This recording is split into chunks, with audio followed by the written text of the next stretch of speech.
আমার দেখা মতে এই নির্বাচনে আল্লামা জয়নুল আবেদিন জুবাইর গোটা বাংলাদেশের টেকনাফ থেকে তেতুলিয়া, রূপসা থেকে পাথুরিয়া এই বয়সে সফর করেছেন। আপনি যুবক, আপনি কয়টা করছেন? কি বলেন, আপনি কয়টা করছেন? তাইলে কেমনে আপনি ওনারে দোষ দেন?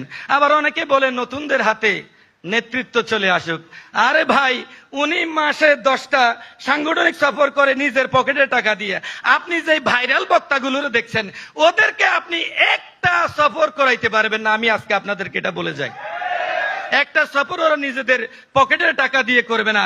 আপনার হাদিয়া নিয়েও আপনার মাহফিলে এসে একটা সংগঠনের কথাও তারা বলে না। তাহলে আপনি কাদেরকে নতুন? আমরা তো নতুন পুরাতন সবাই চিনি। আমরা বাদ বেগুনে টিফে খাইছি, আমরা সবাইকে চিনি। সুতরাং নিজেরা কাজ করুন, আমরা আমাদের কাজ এগিয়ে যাই। আমরা ক্ষমতায় যাইলে যাইতে পারছি, না যাইলে নাই।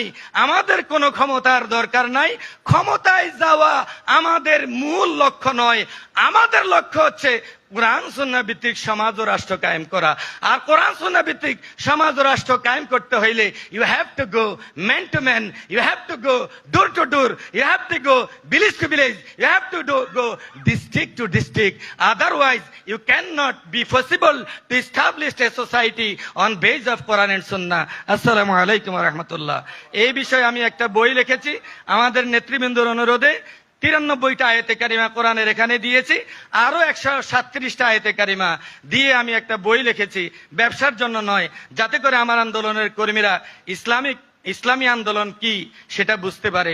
এটা 100 টাকা দিয়ে সংগঠনের জন্য আপনারা পারলে নিয়ে যাবেন।